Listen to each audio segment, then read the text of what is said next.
Welcome to Star Wars Timeline. My name is Ben. Today I'm reviewing the 12th episode of the Ewoks show, The Blue Harvest. Quick spoiler alert, this is a full-on spoiler review. I'll talk about the characters and the story, so please be warned.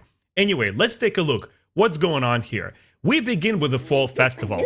The Ewoks are preparing for this fall holiday, and we see Wicket and Tibor pulling a cart back to the village full of pumpkins. They're preparing provisions.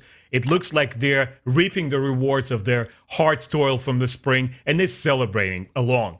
Malani offers the boys some refreshments and saying, hey, look, boys, you've been working so hard.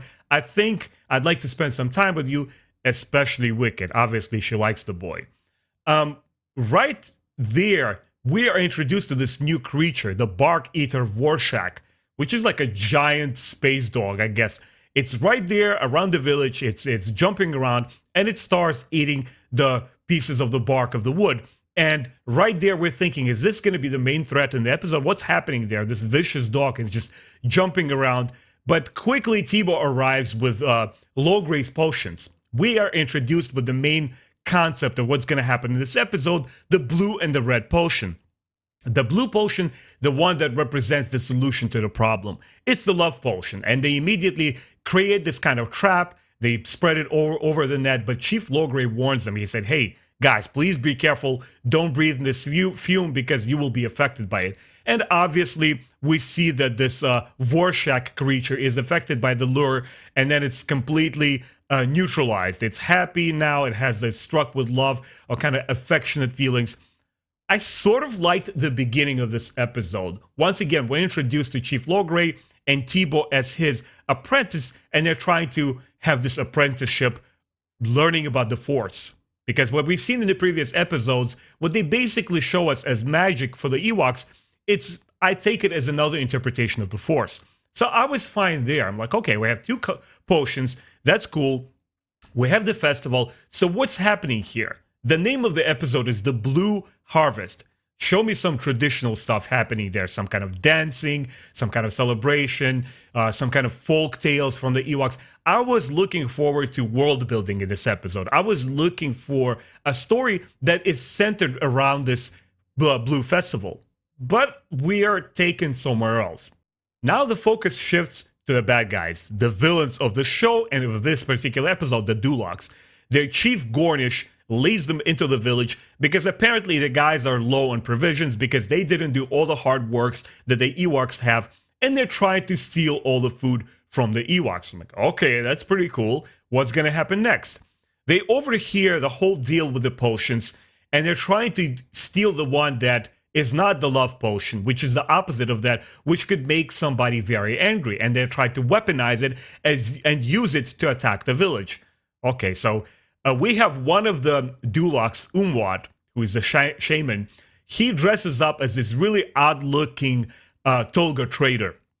He goes into the village. He sneaks past Wicket and Tibor, posing as Logray's old friend. He goes into the hut, and he manages to steal the potion. He steals one of them, but we don't know which one it is because both are contained in the same exact bottles. Those are blue bottles, and it's impossible to tell them apart. So right there, I knew, okay, he's probably going to get the wrong one, and somehow the Duloks' plans are going to be disrupted, or something is going to come out of it unexpected that we didn't account for. But anyway, I'm still looking forward to it. I'm seeing where this is going to lead. What they do next is pretty interesting. They get the potion, and they use it on this giant flock girl called Hoona. She's there hanging around by the river. She's catching fish. And they pour this potion over her. But something happens which they didn't anticipate for, which I obviously realized. It's a love potion. And she's struck with love. She starts hugging trees. She starts hugging rocks. And this is where the Duloks recognize that perhaps they could still use even this love potion because they realize how strong she is. Next, Hoona sees Wicket. She's immediately struck with love. And she's chasing after him. She's trying to hug him and kiss him and lick him and do all those crazy things. And Wicket is actually leading her back to the village. And we see how powerful she is. She's literally like uprooting trees and she's all over the place. She's very messy. This is not a good situation for our village. But as I'm watching this episode, I'm asking myself, hold on a second. What does this have to do with the harvest and the festival?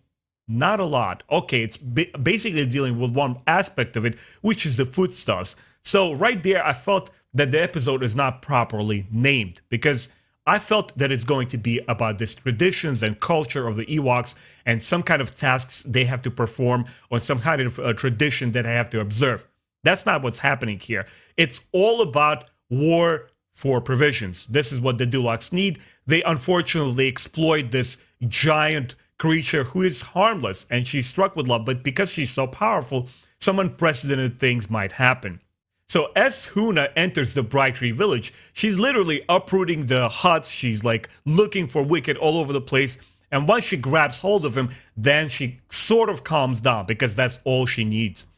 And right there, Wicket is charged staying with Hoona by Logray. He says, look, you stay here right now. Let's not aggravate her any further. And in the meantime, we're going to try to find the solution. Of course, the Ewoks ask him, it's like, hey, can you create a counter spell? Is there another potion that we could use? Unfortunately, there isn't one. So the problem is compounded by the fact that they can't counteract it. The only way to do it is somehow to shock Hoona out of the spell. I don't know, guys. By this time of the episode, I'm confused. I'm not really swinging with this whole shenanigans of a lovestruck giant creature not really attacking the village because it's just so harmless and nothing is really perilous happening. All it is that the Duloks are trying to get the food and they're using this creature, but the creature is not that threatening. She's right there. She's chilling with a Wicket and not a lot of stuff is happening here. This is where I felt the episode hits pause and I felt bored, to be honest with you. So anyway, Wicket finds the solution out of nowhere. Okay, if she's trying to hug and kiss me, maybe if I do it back to her, she will be taken aback and this will break the spell. There's like no effort taken on Wicket's behalf or just to find a solution to this threat to this episode, right? All he does, he kisses her and she's back to her senses. But before that happens, we see that little other sort of story arc happening there where Milani is kind of angry with Wicket. She's like, you stay with your new lover. I just brought you some food, but I'm mad with you. And she leaves. So basically, they're trying to make an amusement out of this entire situation where Wicket is stuck with this giant creature, which is apparently in love with him, but he's not, obviously, because he can't help the situation. I sort of kind of like that little detail there, but anyway, it wasn't even focused on that much, so we're moving right along in the story. This is where the Dulok tribe strikes in full force. Not only they're after the food, what they do is they take hostages and they force Chief Chirpa and Logray say, no, we're gonna get all the food, we're not in a rush to leave. You guys are gonna throw us a party. That part of the episode I kind of liked because I enjoy Duloks as villains and they're once again showing that they are a threat, they're very mischievous creatures, and they're up to no good. So I'm okay, I like that part of that. And they're staying there, they're throwing a party. Wicket and Hoona create a counter plan. They go back to the Dulok, where the Duloks are, and they're trying to scare them off. But this doesn't take place immediately, which I'm thinking to myself, hold on a second. Hoona is so giant and powerful, and the Duloks are no match for her. Why doesn't Wicket and her go back to the center of the village and just chase them off immediately? Instead, what we see is back to the Duloks, Hoona starts doing this dance.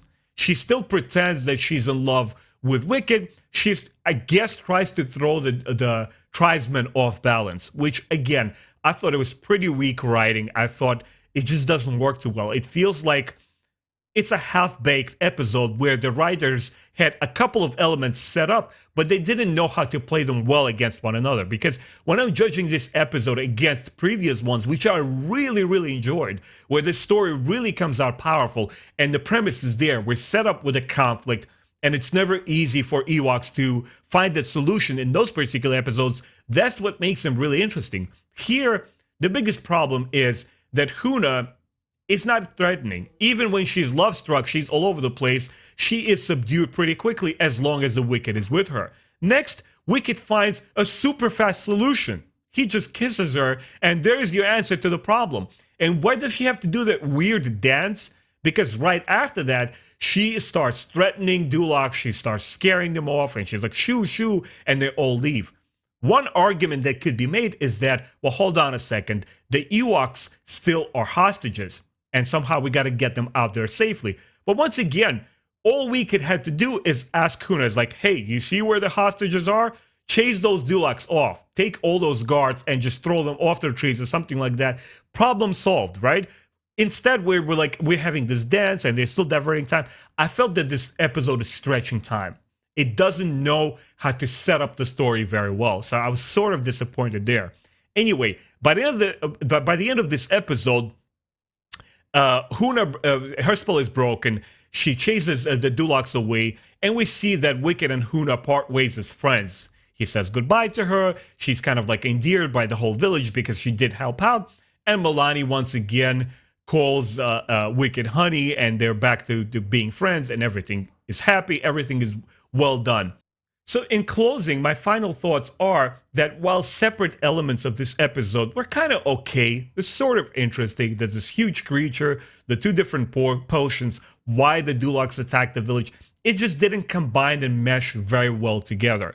Just because of the writing. It was all over the place. It didn't know what exactly it wanted to say with this episode. Why is it called the Blue Harvest when it's not really about the harvest? It's all about the provisions and who gets it first. And the whole idea of Hoona being love-struck with this potion and finding the solution to it too easily, it just didn't work for me. So I would say this was probably the weakest episode in the show so far. I'm going to rate it and give it 2 out of 4 arrows, my customized rating. It's something that I was quite surprised to see because I felt that all of the previous episodes, more or less, at the very least, set up the conflict pretty well. And the solution was never too easy. Our Ewoks had to put some effort to find a resolution. In this one, things are just given to Ewoks on the plate. You know, things are happening too quickly, they're all over the place, they're messy, and the solution is just too quick. Anyway, guys, if you disagree with my final rating for this episode, please let me know in the comment section below what you thought of it. What am I looking forward to in Season 2? I'm about to finish up this first season. As I understand, it's only, 13 episodes long. Then I'm going to move on to Season 2. And I also want to keep on the lookout, now that I had this lowest point in the show, how next are they going to proceed with telling a story? Because what I'm clearly looking in each episode, especially when it's for kids, you need to present the information clearly. You need to signal to the audience, the younger audience, to children, what is the story going to be about? You have to name it properly, you have to give us the villains properly, you have to show us exactly what the problem is, and how the Ewoks are working together to overcome it, which sadly didn't happen in this particular episode. Anyway, guys, thanks for watching. I really appreciate all of your support and all of your kind comments on my videos. If you enjoy this content, please consider subscribing, like this video, and I'll catch you guys next time.